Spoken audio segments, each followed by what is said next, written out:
Good evening बच्चों। The complete education point पर हमारे बच्चों का बहुत बहुत स्वागत है। बच्चों आज पढ़ेंगे सामाजिक विषय में अर्थशास्त्र, जो कि आप लोगों के पेपर में 20 नंबर के बहुविकल्पीय प्रश्न पूछे जाते हैं।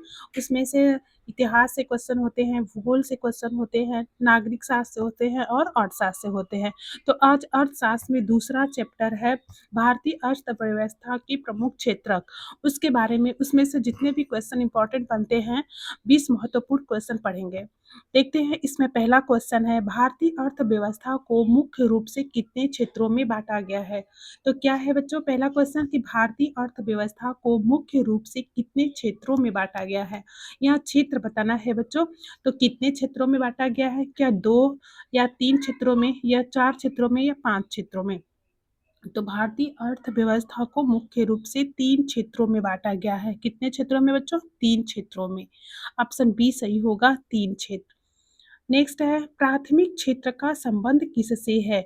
तो प्राथमिक क्षेत्र का संबंध यहाँ पूछ रहा है बच्चों। तो प्राथमिक क्षेत्र का संबंध किससे है, क्या उद्योग से, व्यापार से, कृषि एवं प्राकृतिक संसाधन से, बैंकिंग से। तो प्राथमिक क्षेत्र का संबंध किससे है बेटा, कृषि एवं प्राकृतिक संसाधन से। क्या होगा, ऑप्शन सी सही होगा, कृषि एवं प्राकृतिक संसाधन।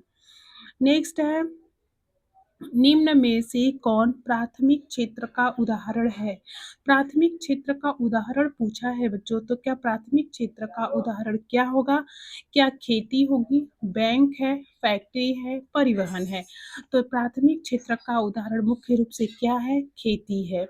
ऑप्शन ए सही होगा, खेती। आगे है द्वितीय क्षेत्र का संबंध किससे है।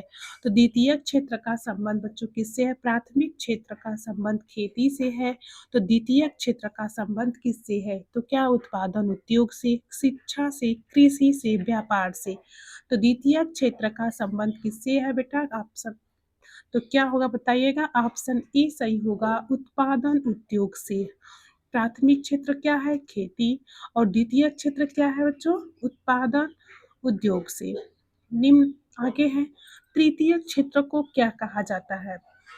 तो प्राथमिक क्षेत्र, द्वितीय क्षेत्र और तृतीय क्षेत्र तीनों के बारे में जानेंगे। तो यहाँ तृतीय क्षेत्र क्या होगा बच्चों, क्या कृषि क्षेत्र होगा। तृतीय क्षेत्र को क्या कहा जाता है, तो क्या कृषि क्षेत्र, सेवा क्षेत्र, औद्योगिक क्षेत्र या खनन क्षेत्र। तो बताइएगा बच्चों क्या होगा तृतीय क्षेत्र, सेवा क्षेत्र। तो आप लोगों को याद होना चाहिए प्राथमिक क्षेत्र क्या है, खेती से, द्वितीय क्षेत्र क्या है, उद्योग से, तृतीय क्षेत्र क्या है, सेवा सेवा क्षेत्र से। आप लोगों को 3 क्षेत्र याद हो गए होंगे बेटा। इसमें ऑप्शन सी सही होगा, सेवा क्षेत्र। सेवा क्षेत्र किससे है, तृतीय क्षेत्र से। आगे देखते हैं निम्नलिखित में कौन तृतीय क्षेत्र का उदाहरण है। तो यहाँ पे तृतीय क्षेत्र का उदाहरण बताना है। तो आप लोगों का तृतीय क्षेत्र क्या था, सेवा से था। तो इसका उदाहरण बताना है। तो क्या खेती होगा, मछली पालन होगा, बैंकिंग होगा या खनन उत्पादन होगा। तो तृतीय क्षेत्र का उत्पादक क्या है बच्चों, बैंकिंग होगा। ऑप्शन सी सही होगा, बैंकिंग से। नेक्स्ट है भारत में सबसे अधिक लोगों को रोजगार कौन सा क्षेत्र देता है। रोजगार देने की बात कही जा रही है बच्चों कि भारत में सबसे अधिक लोगों को रोजगार कौन देता है। तो क्या प्राथमिक क्षेत्र देता है, द्वितीय क्षेत्र देता है, तृतीय क्षेत्र देता है या सभी देते हैं। तो आप लोगों को बताना होगा कि कौन देता है बच्चों। तो प्राथमिक क्षेत्र याद होगा किससे है आप लोगों का, कृषि से। तो ऑप्शन ए सही होगा, प्राथमिक क्षेत्र। भारत में सबसे अधिक लोगों को रोजगार कहाँ से मिलते हैं बच्चों, प्राथमिक क्षेत्र से। आप लोगों को क्षेत्र कितने हैं, 3 क्षेत्र बताने हैं कमेंट में। तो तीनों क्षेत्र आप तो याद हो गए होंगे, आप लोग बताइएगा। नेक्स्ट देखते हैं जीडीपी का पूरा नाम क्या है। तो जीडीपी का पूरा नाम बताना है बच्चों।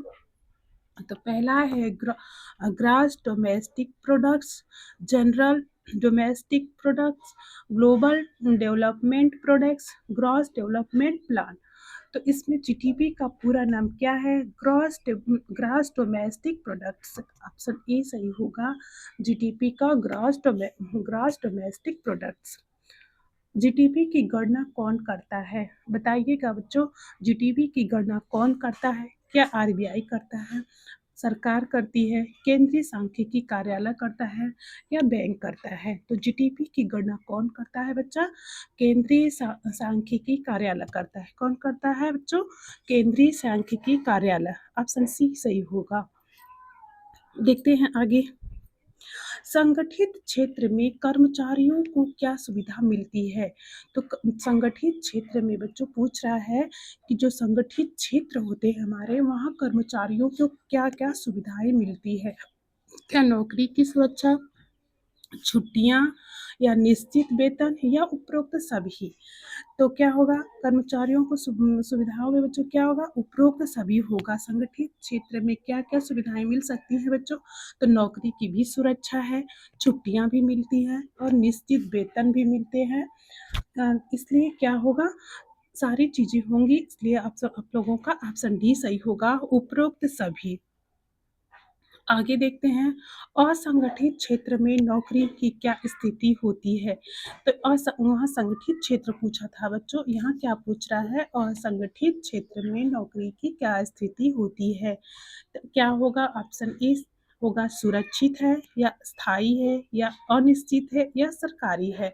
तो असंगठित क्षेत्र में नौकरियों की स्थिति बच्चों क्या है? अनिश्चित है। ऑप्शन सी सही होगा, अनिश्चित। नेक्स्ट है, निम्नलिखित में से कौन असंगठित क्षेत्र का उदाहरण है? तो असंगठित क्षेत्र का उदाहरण बताना है बच्चों। तो असंगठित क्षेत्र का उदाहरण बताने का प्रयास करिएगा। आप लोग को क्या होगा? तो क्या सरकारी शिक्षक होंगे, बैंक कर्मचारी होंगे, दिहाड़ी मजदूर होंगे या डॉक्टर होंगे? तो असंगठित क्षेत्र का उदाहरण क्या है बच्चों? ऑप्शन सी सही होगा, दिहाड़ी मजदूर। क्या होगा? दिहाड़ी मजदूर। ऑप्शन सी सही होगा। आगे देखते हैं, सरकारी अस्पताल किस क्षेत्र में आते हैं? तो सरकारी अस्पताल किस क्षेत्र में आते हैं बच्चों? ये क्या निजी क्षेत्र में आएंगे या सार्वजनिक क्षेत्र में आएंगे या प्राथमिक क्षेत्र में आएंगे या विदेशी क्षेत्र में आएंगे? तो सरकारी अस्पताल किस क्षेत्र में आते हैं बच्चों? सार्वजनिक क्षेत्र में। क्या होगा? ऑप्शन बी सही होगा बच्चों, सार्वजनिक क्षेत्र। क्योंकि सरकारी हॉस्पिटल निजी किसी एक लोगों के लिए नहीं बनाई जाती बच्चों, ये सारे लोगों के लिए बनाई जाती है। समाज में जितने भी लोग रह रहे हैं सबके लिए होगी। तो क्या होगा? सार्वजनिक क्षेत्र। सार्वजनिक क्षेत्र का स्वामित्व किसके पास होता है? तो सार्वजनिक क्षेत्र का स्वामित्व कौन होता है बच्चों, इसे बताना है। तो क्या कोई निजी व्यक्ति होता है या सरकार होती है या उद्योगपति होता है या कंपनी होती है? तो सार्वजनिक क्षेत्र का स्वामित्व किसके पास होता है बेटा? ऑप्शन बी सही होगा, सरकार। जो भी सार्वजनिक चीजें होती हैं वो किसके हाथ में होती है बच्चा? किसके हाथ में होती है? सरकार के हाथ में होती है। जैसे सार्वजनिक चीजें कौन कौन सी है बताइएगा आप लोग।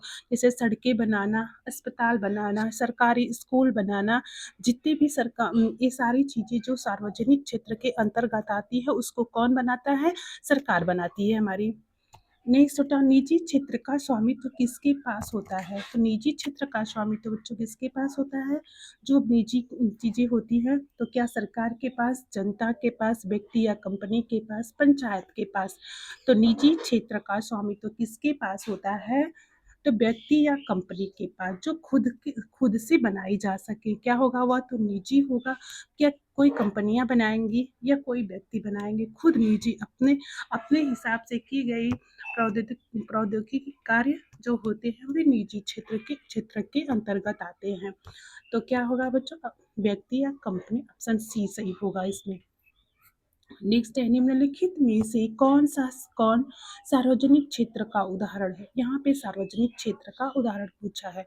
सारे क्वेश्चन बच्चों बहुत ही इजी है, बस एक बार आप लोग पढ़ेंगे, इसी तरह से आप लोगों के पेपर में क्वेश्चन बनते हैं। तो आप लोग एक बार पढ़ने के बाद नहीं भूलेंगे बच्चों। तो देखिएगा, सार्वजनिक क्षेत्र का उदाहरण क्या है? तो क्या कोई निजी स्कूल सार्वजनिक होगा या टाटा कंपनी सार्वजनिक है या रेलवे सार्वजनिक है या मॉल सार्वजनिक है? तो क्या होगा बच्चों? सार्वजनिक क्षेत्र का उदाहरण क्या है? रेलवे। जो हमारी रेलवे लाइनें हैं या रेलवे चलती है, क्या है? ये सरकारी है, जो कि सार्वजनिक है। तो जिसको सरकार चलवाती है, क्या होता है? वह सार्वजनिक होती है। कोई निजी स्कूल होगा बच्चों, प्राइवेट स्कूल, वो अपना खुद का बनाया गया स्कूल है, यह सार्वजनिक नहीं हो सकता। कोई टाटा कंपनी है कोई भी कंपनी हो वो भी निजी कंपनी होगी, कोई माल होगा वो भी निजी होगा। इसलिए क्या होगा इसमें ऑप्शन सी सही होगा रेलवे। ये क्या करती है इसको सरकार चलवाती है। तो यह सार्वजनिक क्षेत्र के अंतर्गत आते हैं। आगे देखते हैं अगला क्वेश्चन। भारत में सेवा क्षेत्र के विकास का मुख्य कारण क्या है? तो भारत में सेवा क्षेत्र के विकास का मुख्य कारण बताना है। तो क्या जनसंख्या वृद्धि होगी, शिक्षा और तकनीकी होगी, कृषि होगा या खनन होगी? तो भारत में सेवा क्षेत्र के विकास का मुख्य कारण क्या है बच्चा? ऑप्शन बी सही होगा शिक्षा और तकनीकी। क्या होगा? शिक्षा और तकनीकी। ऑप्शन बी सही होगा इसमें।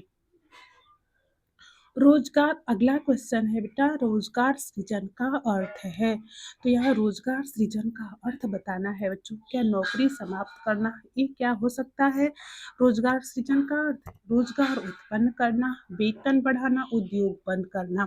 तो रोजगार सृजन का अर्थ क्या है? नए रोजगार उत्पन्न करना। ऑप्शन बी सही होगा, नए रोजगार उत्पन्न करना। आगे है आर्थिक गतिविधियों का उद्देश्य क्या है? तो आर्थिक गतिविधियों का उद्देश्य बताना है बच्चा। तो आर्थिक गतिविधियों का उद्देश्य क्या है? तो क्या मनोरंजन है या वस्तुओं और सेवाओं का उत्पादन है, यात्रा है या खेल है? तो आप लोगों को यह बताना है आर्थिक गतिविधियों का मुख्य उद्देश्य क्या हो सकता है। तो क्या होगा बच्चों? वस्तुओं और सेवाओं का उत्पादन करना। ऑप्शन बी सही होगा, वस्तुओं और सेवाओं का उत्पादन करना। आगे देखते हैं अगला क्वेश्चन। भारत की अर्थव्यवस्था में कौन सा क्षेत्र तेजी से बढ़ रहा है? तो भारत की अर्थव्यवस्था में बच्चों कौन सा क्षेत्र सबसे तेजी से बढ़ रहा है? क्या प्राथमिक क्षेत्र, द्वितीयक क्षेत्र, कृषि क्षेत्र, खनन क्षेत्र? तो भारतीय अर्थव्यवस्था में कौन सा क्षेत्र तेजी से बढ़ रहा है बच्चों? तृतीयक क्षेत्र। क्या होगा? ऑप्शन बी सही होगा, तृतीयक क्षेत्र। बच्चों आप लोगों को कमेंट में बताना है। इतना सारा क्वेश्चन पढ़ने के बाद आप लोगों को लास्ट में यह बताना है कि क्षेत्र कितने प्रकार के होते हैं। प्राथमिक क्षेत्र में क्या होगा, द्वितीयक क्षेत्र में क्या होगा और तृतीयक क्षेत्र में क्या आते हैं। तो आप लोगों को यह बताना है। तो ये हमारा 20 क्वेश्चन पूरा होता है बच्चों। हमारा जो भी नया बच्चा हमारे चैनल पे आया हो, देख रहा हो, चैनल को ज़रूर सब्सक्राइब करें, क्योंकि इसी तरह की क्लासेज आप लोगों को प्रोवाइड कराई जाएंगी और सारे इम्पॉर्टेंट क्वेश्चन लाए जाएंगे। थैंक यू, धन्यवाद।